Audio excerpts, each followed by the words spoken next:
নমস্কার, কেমন আছেন সবাই? আজকে 23শে নভেম্বর।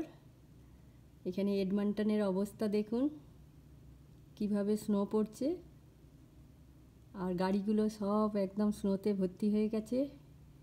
এই সময় আমাদের বাজার যাওয়া, অফিসে যাওয়া খুবই কষ্টকর। আর আপনারা হয়তো দেখতে পাবেন এখানে কয়েকজন গাড়ি বের করতে পারছে না। দাঁড়ান, আমি এইটা একটু বড় করে দেখাই। এই দেখুন আমাদের পার্কিং লটের অবস্থা, একেবারে খুবই শোচনীয়। ভাবলাম আপনাদের সঙ্গে একটু শেয়ার করি। এটা এডমন্টন, কানাডা, স্টেটের নাম অ্যালবার্টা। আমরা এখন এইভাবেই 4-5 মাস এইভাবেই থাকবো। বাড়ি থেকে দেখতে খুব সুন্দর লাগে দেখুন, কিন্তু যখনই বাইরে যাওয়া হয় তখনই এই রকম অবস্থা। তবে এই যে স্নোটা পড়ছে, এটাই কিন্তু হাওয়াটা খুব একটা নেই, যার জন্যে কোনো অসুবিধা হয় না রাস্তায় হাঁটতে চলতে। এরপরে যখন ওই হাওয়াটা যোগ হয় তখন সেটাকে উইন্ডচিল বলে, সেইটাই খুব কষ্ট হয়। এই দেখুন এই গাড়িগুলো কিভাবে আস্তে আস্তে যাচ্ছে। এটা আমাদের বাড়ির সামনেই এই পার্কিং লটে অনেকেই গাড়ি রাখে, যারা ধরুন আন্ডারগ্রাউন্ড পার্কিং পায় না, কিছু নয়, তারা এইভাবে রাখে। আর ওই যে দূরের রাস্তাগুলো দেখছেন, ওই দূরের রাস্তা দিয়ে এই যে গাড়িগুলো যাচ্ছে, ওইটা মোটামুটি ওই ফ্রিওয়ে, নট এক্স্যাক্টলি হাইওয়ে।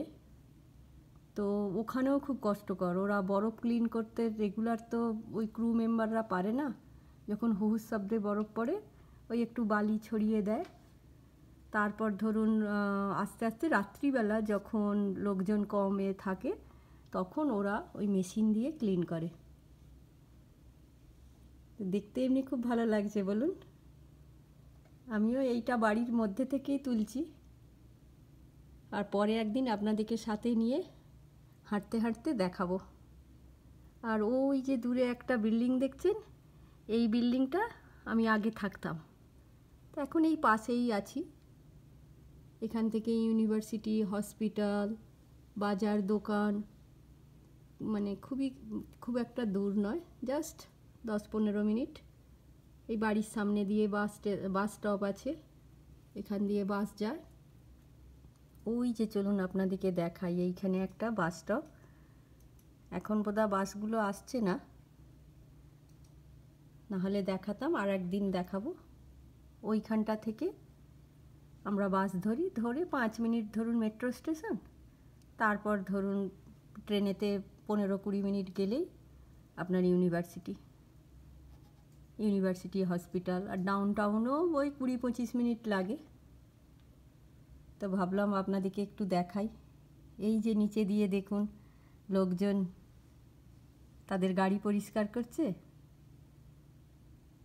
আর ওই যে বাচ্চাগুলো খুব মজা করে এই উইন্টারেতে, এই বরফের ওপর শুয়ে শুয়ে তারা, ছোট ছোট বাচ্চাগুলো। আর ওদের এনার্জিও বেশি। যারা বয়স্ক মানুষ তাদের একটু কষ্ট হয়।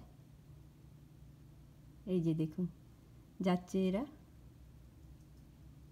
স্টলারে করে বাচ্চাকে নিয়ে যাচ্ছে একটা মা, তার সঙ্গে সঙ্গে তার 3-4টে বাচ্চা আবার সঙ্গে যাচ্ছে। আর এই গাড়িগুলোর ওপর দেখুন পুরো বরফে ঢাকা, এইগুলি সব ক্লিন করতে হবে। এই যে এখানে দেখুন, এই সময় অনেকেই ওই যে একটা বোটের মতো হাতে জিনিস নিয়েছে, ওইটা নিয়ে খেলাধুলা করে। এই ছোট ছোট মতো পাহাড়ি টিলাগুলোর ওপরে থেকে নিচের দিকে করে। বাচ্চাদের হেভি মজা। আর গাছগুলো দেখুন, যেন মনে হচ্ছে Christmas is coming soon, Christmas এসে গেল এবার। আমাদের তো এই শীতকালের কয়েক মাসই এইরকমভাবেই বরফে ঢাকা থাকবে গাছগুলো, আর দেখতে খুবই সুন্দর লাগে। দাঁড়ান, এই বাচ্চাটাকে দেখাবো। বাচ্চাটা এখানে বসে বসে স্নোম্যান বানাবে। আরও সব বাচ্চা আছে। এটা আমার বাড়ির নিচেই এই ছোটো মতো একটু গার্ডেনের মতো করা আছে। গরমকালে এখানে ওই এগুলো আসে, আপনার খরগোশগুলো আসে, দেখতে খুবই ভালো লাগে। আর কি বলবো বলুন। এই ছোট্ট করে একটুখানি দেখাই। যদি ভালো লেগে থাকে তাহলে প্লিজ প্রবাসী কণিকা আমার সঙ্গে থাকবেন, আর একটু লাইক কমেন্ট শেয়ার করবেন। তাহলে আপনাদেরকে একটু একটু করে আমার এই ছোট্ট চ্যানেলে মাধ্যম দিয়ে একটু একটু করে দেখাবো।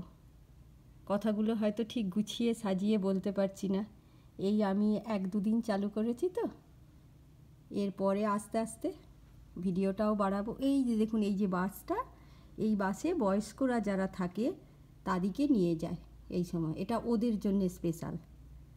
ওরা কল করে ডেকে নেয়, তো উইন্টারেতে ওরা যখন দোকান বাজার যাবে, হসপিটাল যাবে, এই সময় ওদিকে নিয়ে যায়। আর আমাদের জন্যে, সাধারণ মানুষের জন্যে আলাদা বাস আছে। ঠিক আছে, তাহলে আজকে এই পর্যন্তই রাখছি। আবার দেখা হবে কালকে। ভালো থাকবেন, সব সুস্থ থাকবেন, সাবধানে থাকবেন। রাখি, টাটা।